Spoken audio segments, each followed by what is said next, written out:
Assalamualaikum warahmatullahi wabarakatuh.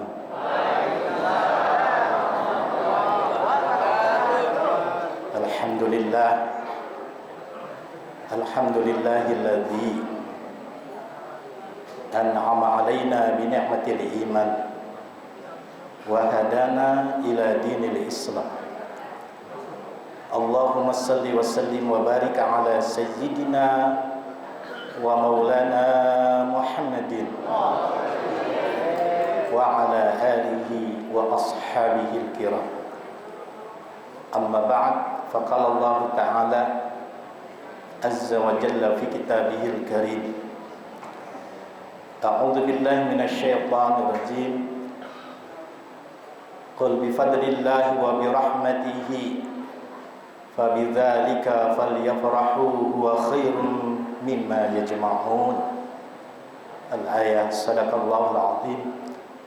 Hadratal muhtaramin, para alim ulama, para kiai, para asatid, para habaib, wabil khusus Ketua DKM Masjid Al-Barkah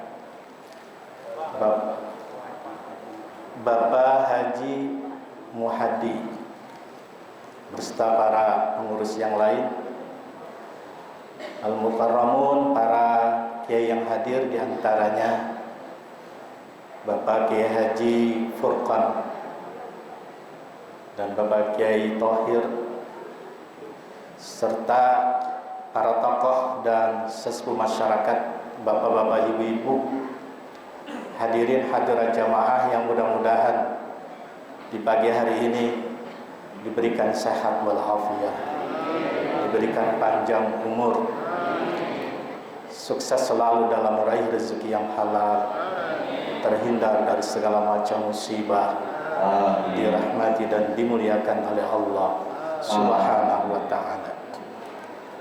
Mohon maaf sebelumnya, saya agak sedikit kecapean, ngos-ngosan karena kehadiran saya ini dibegal. Ya, saya harusnya di acara Habib Boftain, nggak tahu mau hadir di sini, ternyata Gus Faiz itu tidak bisa hadir karena sedang ceramah. Sekarang ini sedang ceramah di majelis Habib Boftain. Nanti jam 8 sudah harus ke Ciledug. Untuk itu saya mohon maaf dan tidak ada rekayasa saya hadir di sini. Saya anggap ini adalah qadratullah, karena kehendak dan kuasanya Allah, hikmahnya barangkali saya harus bersilaturahim dengan para asatid, para kiai, bapak-bapak, ibu-ibu, jamaah yang ada di sini. Saat ini kita memperingati Maulid Nabi Muhammad Sallallahu Alaihi Wasallam. Baru saja kita selesai membaca kitab Ad-Daibai karangan Syekh Abdurrahman Ad-Daibai.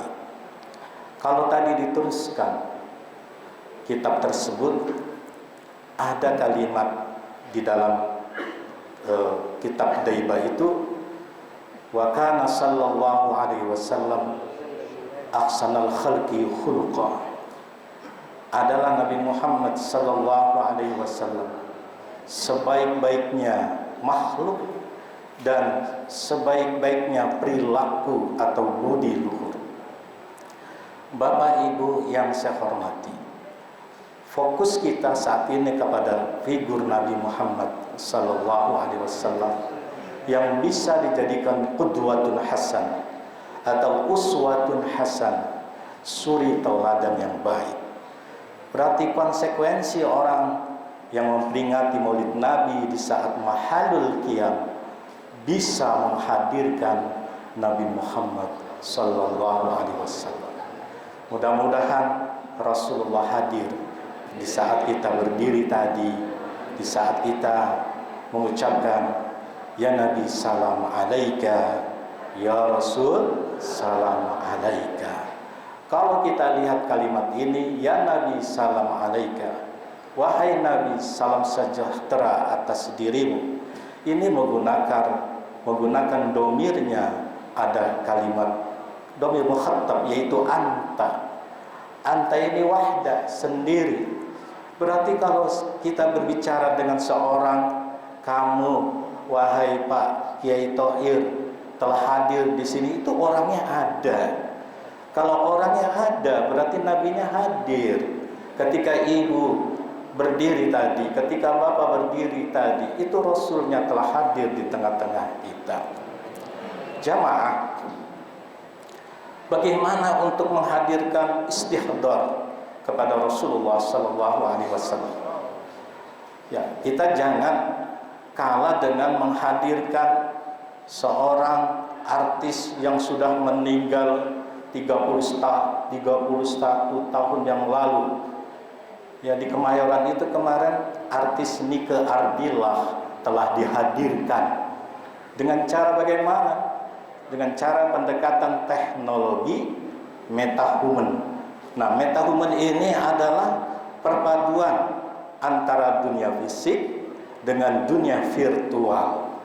Kelihatannya nampak banget itu Nike Ardillah yang menyapa hadirin, apa kabar Bu, apa kabar Pak, seolah-olah dia hidup lagi di tengah-tengah kehidupan itu, seolah-olah dia sedang ngobrol dengan para hadirin yang saat itu hadir. Nah, kenapa kita tidak bisa menghadirkan Nabi Muhammad Sallallahu Alaihi Wasallam? Kenapa mereka itu bisa menghadirkan sosok Nike Ardillah yang meninggal tanggal 19 Maret 1995? Kok Kiai tahu? Ya, orang saya juga idolanya. Iya. Nah, Bapak Ibu yang saya hormati, ada teori cara menghadirkan. Yang pertama, mengenal hakikat kepribadiannya. Kedua, menumbuhkan rasa cintanya. Ketiga, menumbuhkan rasa bahagianya. Berarti itu menghadirkan Rasul pun seperti itu. Ya, Nike Ardillah hadir karena para hadirnya penggemarnya itu kenal siapa pribadinya Nike Ardillah. Pun demikian juga ada rasa cintanya, idolanya muncul. Terus bahagia kalau dinyanyikan lagunya, terutama Bintang Kehidupan. Nah, Bapak Ibu yang saya hormati, bagaimana mengenal Rasulullah Sallallahu Alaihi Wasallam? Di dalam kitab tadi, ya, Abdurrahman Adibai mengatakan, ya Muhammad, ma anta biwahid, bal anta sahibu ta'yid, wa anisukal hamidul majid, wa ikhwanuka minal malaikati wa ahli tauhid. Insyaallah itu dalam kitab Gibah yang tadi baru saja dibacakan. Apa artinya? Ya Muhammad, ma anta biwahid, wahai Muhammad Rasulullah, kamu ini hadir enggak sendiri. Ya, bal anta sahibut ta'yid, kamu ini teman yang bisa, ya, didekati oleh orang siapa saja. Wa anisukal hamidul majid, bahkan Allah Subhanahu wa taala bisa menemani diri kamu. Wa ikhwanuka. Kalimat ini menggunakan dua kali, ikhwanuka. Artinya kawanmu, temanmu minal malaikati, dari golongan malaikat, wa ahli tauhid, yaitu ahli tauhid. Jadi ahli tauhid itu bukan menjadi umatnya, tapi lebih baik dari umatnya, yaitu teman. Bu, saya mau tanya, tinggi mana, ya, penting mana teman sama umat? Lebih dekat mana teman sama umat? Bapak, teman. Kalau bapak nggak punya uang, pinjam uang sama siapa? Pinter. Ya, jadi teman ini adalah orang yang terdekat. Jadi bagaimana untuk mendekati Nabi Muhammad SAW, maka harus kita mengenal tauhid. Tauhid yang dibawa oleh Nabi Muhammad SAW, dibawa kembali oleh para sahabatnya, dibawa kembali oleh para tabi'in, dibawa kembali kepada tabi'in, dibawa kembali kepada para a'immah. Ini adalah mazhab Ahlus Sunnah wal Jamaah ala mazhab Asy'ariyah wal Maturidiyah. Selain daripada itu, sulit untuk dikatakan tauhid. Jadi, mengenal esensi Rasulullah sallallahu alaihi wasallam harus diawali mengenal Allah. Maka harus kita mengenal syahadat tauhid. Fa'lam annahu la ilaha illallah. Kenalilah, ketahuilah oleh engkau bahwa tiada Tuhan selain Allah. Implikasi dari kalimat tauhid ini adalah pertama, orang harus paham tentang sifat-sifat yang wajib bagi Allah, sifat-sifat yang mustahil bagi Allah, sifat-sifat yang jaiz bagi Allah. Yang wajibnya itu 20, dimulai dari wujud idza baqa mukhalafatil hawadisi yabu binafsihi wahdaniyat qudrat iradat ilmu ayat sama basar kalam qadiran muridan aliman ayat sami'an basiran mutakalliman. Dari 20 ini dibagi lagi secara garis besarnya. Ada sifat nafsiyah, ada sifat salbiyah, ada sifat ma'ani dan ma'nawiyah. Ngerti ini, paham ini, berarti paham juga mustahilatnya, lawan dari wajibnya itu. Ditambah dengan satu perkara, yaitu perkara jaiz, fi'lu kulli mungkin aw tarkuhu. Allah bisa melakukan, juga tidak mau melakukan, bisa mengadakan, bisa juga meniadakan. Itu namanya mungkin. Nah, 3 kerangka ini adalah paradigma, kalau bahasa kuliah itu gugusan pemikiran madhab ahli sunnah wal jamaah. Lengkap, berarti Bapak mengenal Allah. Di saat mengenal Allah, berarti nanti ketika berada dalam keadaan sakaratul maut, insya Allah kita selalu ingat kepada Allah. Orang yang dalam sakaratul maut itu adalah perjuangan terakhir. Syaitan itu sibuk menggoda diri kita. Supaya apa? Supaya kita tidak bisa mengucapkan kalimat la ilaha illallah.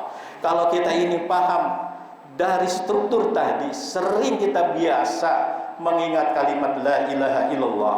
Begitu mau meninggal, maka dia bisa mengucapkan kalimat la ilaha illallah.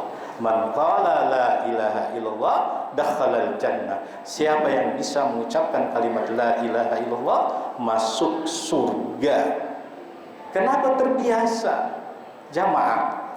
Karena itu diwajibkan untuk mengenal Allah. Ya, menurut Kifayatul Awam Syekh Muhammad Al-Fudhali, beliau memberikan tahkim hukum bahwa belajar tauhid, belajar ma'rifatullah dan ma'rifatul rasul itu hukumnya adalah fardu ain. Enggak bisa ditinggalkan, karena ini beresiko berat. Di saat kita ini meninggal dunia pun masuk ke alam barzah, kita wahda, munfarid, kita sendiri. Ditanya juga kita dalam kondisi sendiri, jawabnya juga harus sendiri, nggak bisa bantuan sama orang lain. Karena itu asyhadu an la ilaha illallah, saya bersaksi, saya sendiri, bukan menyertai orang lain. Begitu Bapak ditanya man rabbuka, siapa Tuhanmu? Allahu rabbi, saya, Tuhan saya adalah Allah. Berarti sendiri, nggak bisa bantuan kepada orang lain. Dalam Minhajul Abidin bab ilmu, Imam Ghazali telah menceritakan ada seorang yang sedang membangun rumah. Rumahnya ini sudah dihayal, sudah dikonsep dalam pikirannya. Nah, saat itu tukang sedang sibuk, kenek sedang sibuk, bahan-bahan material juga masih numpuk, tapi dia sedang menghayal. Duhai, kalau rumah saya sudah jadi besar, indah, betapa bahagianya saya dan istri saya. Dia lupa pada suatu saat nanti malaikat Azrail pasti mendekati seseorang dalam keadaan mana, dalam keadaan apapun, di mana dia berada, maka mungkin saja Azrail telah mendaki dirinya. Ternyata benar, orang ini meninggal dunia. Saat itu khayalannya tinggi, rumahnya sedang jadi mewah, besar, ya, bahagia dengan sama istrinya. Begitu jenazahnya, orang ini diurus, ya, ditinggal di kuburan sendiri. Datanglah malaikat Munkar Nakir. Man rabbuka? Siapa Tuhanmu? Jawabannya adalah, rumah saya belum kelar. Kenapa? Karena tidak menggunakan hukum akli, hukum akal. Hukum akal ini diajarkan oleh ulama-ulama kita agar kita ini terbiasa selalu zikrullah, zikir kepada Allah. Secara tindakan eksekusi kita ini selalu zikrullah, tidak bisa lepas dari zikrullah. Nah, setelah kita ini mengenal Allah, mulai zamannya terkait wa asyhadu anna Muhammadar Rasulullah, saya ini bersaksi bahwa Nabi Muhammad adalah utusan Allah. Maulid ini adalah suatu wadah, suatu momen di mana kita ini wajib mengenal sosok Nabi Muhammad sallallahu alaihi wasallam. Ada sifat wajibnya. Yang namanya sifat wajib itu adalah la yaqbalul intifa, tidak menerima tiada, berarti menerimanya ada. Sifat Nabi ini melekat pada zatnya, walaupun Nabi telah wafat 1600 tahun yang lalu. Tidak dengan sifat-sifatnya masuk ke dalam kubur, tapi beliau itu selalu hadir di setiap saat. Kenapa? Ada sidiknya, ada amanahnya, ada tablignya, ada fatonahnya. Ini 4 yang wajib ini adalah upaya untuk menghadirkan sosok Nabi Muhammad sallallahu alaihi wasallam yang namanya al-amanah. Karena sentral sifat ini ada pada amanah. Amanah itu adalah hifdzu zawahirihim wa bawatinihim, terpeliharanya diri Nabi dari hal-hal yang dilarang, makruh saja tidak, ya, baik secara zahir maupun secara batin. Nabi tidak pernah makan yang makruh. Contohnya apa yang makruh? Makan jengkol, makan pete, terus apa lagi, bawang putih. Iya, saya sering ke Kulon, di Pandeglang, Serang, saya sering ke sana Pak, ngaji gitu. Kiai-kiainya ahli Fathul Mu'in, ya, nggak tanggung ngajinya itu. Kadang-kadang i'anatu talibin, khasiyah daripada syarah Fathul Mu'in. Tapi saya kalau mau pipis, itu kamar mandinya bau jengkol. Kayaknya ironis sekali ahli fikih. Mohon maaf, bukannya saya menyindir, tapi emang kenyataan. Ya, orang sana itu senangnya, iya. Karena juga saya orang istrinya orang sana. Itu saya orang sana Pak. Mohon maaf. Ya, kembali kepada bahwa letak mengenal diri Rasulullah Sallallahu Alaihi Wasallam itu adalah pada sifat amanah. Amanah ini adalah dairatul bainal mandub wal wujub. Diri Nabi itu hanya sekitar sunnah dan wajib. Sunnah wajib, sunnah wajib. Kalau kita banyakkan haramnya. Kalau Nabi Muhammad itu mengerjakan enggak sunnah ya wajib, yang enggak sunnah ya wajib, berarti bisa dijadikan suri tauladan. Nah, ketika kita peringatan Maulid Nabi menghadirkan Rasul, berarti yang pertama itu adalah mengenal hakikat Rasulullah. Letaknya di mana? Letaknya pada sifat-sifat Rasulullah. Nah, hadirin jamaah, karena itu ketika orang mengikuti jejak Nabi, geraknya Nabi, diamnya Nabi, ucapan Nabi, segala perilaku Nabi diikuti, nah itu disebut dengan akhlak Nabi ya ditakzimkan oleh Allah dalam Al-Qur'an, wa innaka la'ala khuluqin azim, sesungguhnya kamu ya Muhammad memiliki akhlak yang paling tinggi, budi luhur yang sangat tinggi sekali.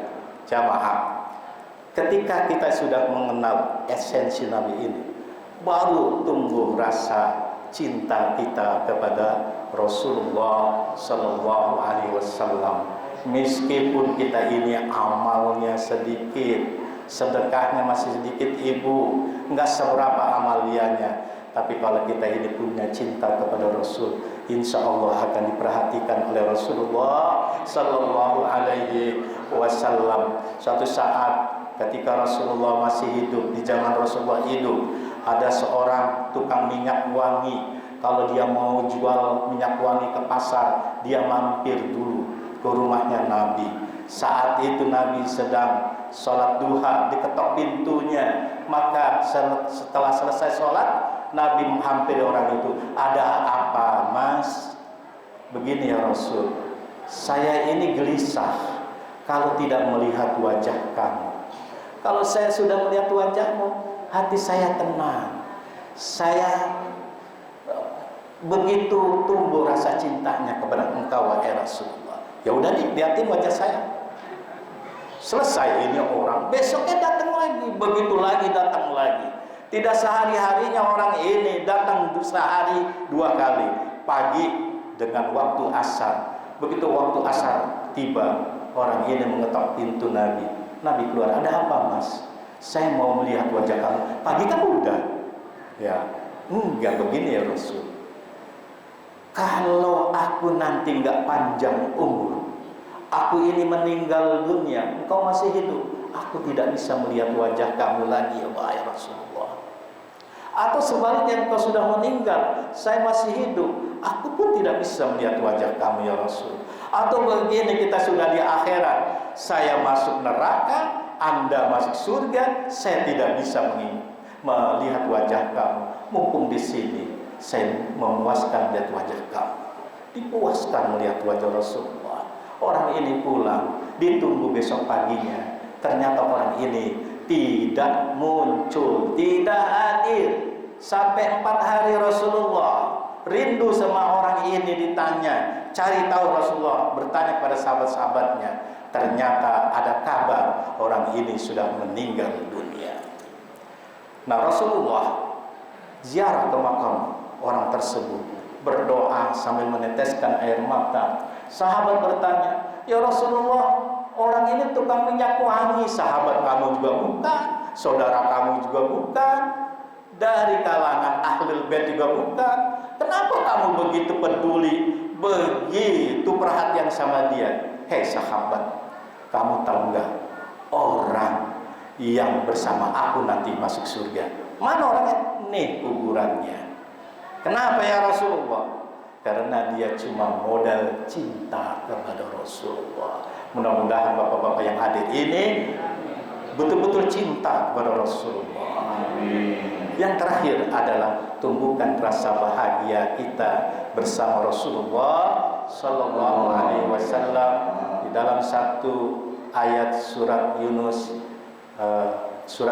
ayat 58, Allah Ta'ala berfirman, qul bifadlillahi wa birahmatihi fabidzalika falyafrahu huwa khairum mimma yajma'un. Katakanlah, dengan karunia-Nya, dengan rahmatnya, maka dengan itu semua hendaklah mereka itu bahagia, girang, gembira dengan hadirnya Nabi Muhammad Sallallahu Alaihi Wasallam. Khairum mimma yajma'un, itu lebih baik dari segala apa yang telah mereka kumpulkan. Bapak ibu biasanya ngumpulin apa? Bapak ngumpulin apa di dunia ini? Harta, benda, uang, jabatan, kekuasaan, itu yang dikumpulin. Ini nggak ada artinya di hadapan Nabi Muhammad Sallallahu Alaihi Wasallam. Lebih baik kita ini bahagia di saat mahalul qiyam. Bayangkan kehadiran Rasul. Ya Rasulullah, Ya Rasulullah, isfa'na ya Rasulullah. Ya Rasulullah, berikanlah kami syafaat supaya kami ini bahagia bersama kamu nanti di akhirat dan bisa masuk surga kamu. Ini saja yang dapat saya sampaikan. Dari subuh saya belum ngaso. Iya, saya hadir ke sini Pak, nggak sengaja. Terima kasih dan saya ucapkan kepada para alim ulama yang ada di sini, para asatid, para kiai yang telah menyambut saya dengan baik, dan mudah-mudahan para kiai, para asatid yang mengajar, yang memberikan bimbingan, diberikan panjang umur, sehat walafiat selalu, dimudahkan segala urusan rezekinya. Al-Fatihah. A'udzubillahi minasyaitonirrajim. Bismillahirrahmanirrahim. Alhamdulillahirabbil alamin. Arrahmanirrahim. Maliki yaumiddin. Iyyaka na'budu wa iyyaka nasta'in. Ihdinas siratal mustaqim. Shiratal ladzina an'amta 'alaihim ghairil maghdubi 'alaihim waladdallin. Terima kasih. Wallahu muwaffiq ila aqwamit thariq. Assalamualaikum warahmatullahi wabarakatuh.